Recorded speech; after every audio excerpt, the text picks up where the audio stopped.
Hello' মাই dear students 20 তাৰিখলৈ তোমালোকৰ গণিত পৰীক্ষা পালেহি নহয়নে? তোমালোকৰ বাৰু ভয় লাগিছে নেকি? একেবাৰে ভয় নকৰিবা দেই।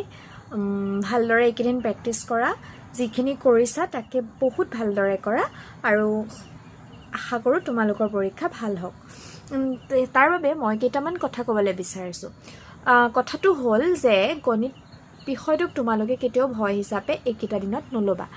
মানে কেনেকুৱা ধৰণৰ, যেতিয়া প্ৰশ্ন পেপাৰখন পাবা তেতিয়া একেবাৰে নাৰ্ভাছ নহ'বা দেই। কিবা যদি নোৱাৰা প্ৰশ্নও আহে সেইটোক লৈ একেবাৰে মূৰ ঘমাই নাথাকিবা। যিকেইটা প্ৰশ্ন পাৰা সেইকেইটাক ফ্ৰেছ মাইণ্ডত কৰিবা।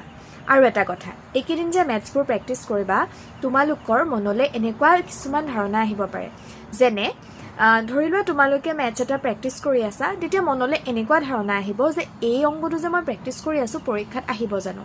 তেনেকুৱা এটা ধাৰণা সকলোৰে আহে নহয়নে? কিন্তু মই কওঁ শুনা, যদি তেনেকুৱা ধৰণৰ কিবা মনলৈ কথা আহিছে, তোমালোকে সেই কথাটো মনৰ পৰা আঁতৰাই দিয়া। তোমালোকে যিটো অংকই প্ৰেক্টিছ কৰিবলৈ লোৱা সেইটোক পজিটিভভাৱে লোৱা। এনেকুৱাকৈ ভাবিবা যে এই অংকটো পৰীক্ষাত আহিব পাৰে। তেতিয়া কি হ'ব, তোমাৰ সেই অংকটোৰ প্ৰতি আগ্ৰহ বাঢ়িব, তোমাৰ মনত ৰ'ব আৰু তুমি পৰীক্ষাত খুব ধুনীয়াকৈ কৰিব পাৰিবা। যদি এটা নিগেটিভ মাইণ্ড লৈ আগবঢ়া, তোমাক সেই পাৰা প্ৰশ্নখিনিও তুমি নোৱাৰা হৈ থাকিবা। গতিকে খুব ধুনীয়াকৈ প্ৰেক্টিছ কৰা। বুজি পাইছানে?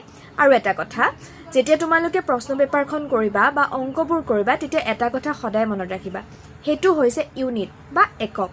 বহুত ল'ৰা ছোৱালীয়ে কি কৰে, অংকটো একদম শুদ্ধকৈ কৰে কিন্তু ইউনিট দিবলৈ পাহৰে বা একক লিখিবলৈ পাহৰে। ধৰি লোৱা তোমাৰ কিবা এটা প্ৰশ্নৰ উত্তৰত 108 চেণ্টিমিটাৰ স্কোৱাৰ ওলালে, কিন্তু তুমি চেণ্টিমিটাৰ স্কোৱাৰটো নিলিখাকৈ গুচি আহিলা, তেতিয়া কিন্তু তুমি সম্পূৰ্ণ মাৰ্কছটো নোপোৱা। গতিকে তুমি যদি সম্পূৰ্ণ মাৰ্কছ পাবলৈ বিচৰা, তেন্তে একক হওক বা অংকটোৱে যিটো উত্তৰ বিচাৰিছে তাক সম্পূৰ্ণকৈ লিখিবা। ঠিক তেনেকৈ জ্যামিতিৰ ক্ষেত্ৰতে হওক, জ্যামিতিৰ ক্ষেত্ৰত কথাবোৰ সম্পূৰ্ণকৈ লিখিবা। ধৰি লোৱা কিবা এটা ত্ৰিভুজৰে সদৃশ প্ৰমাণ কৰি আছা, ক'ৰ পৰা পালা, কেনেকৈ পালা, ইয়াৰ পিছৰ লাইনটো ক'ৰ পৰা আহিল, তাৰ বিষয়ে একদম ডিটেইলছত লিখিবা। আৰু তাৰ কাৰণে তোমালোকৰ কনচেপ্ট ক্লিয়াৰ থকাটো খুব প্ৰয়োজন। আৰু মোৰ বিশ্বাস আছে যে তোমালোকৰ কনচেপ্ট ক্লিয়াৰ আছে আৰু যিখিনি কথা মনত আছে খুব ধুনীয়াকৈ প্ৰশ্নটোৱে বিচৰা ধৰণে উত্তৰটো লিখিবা।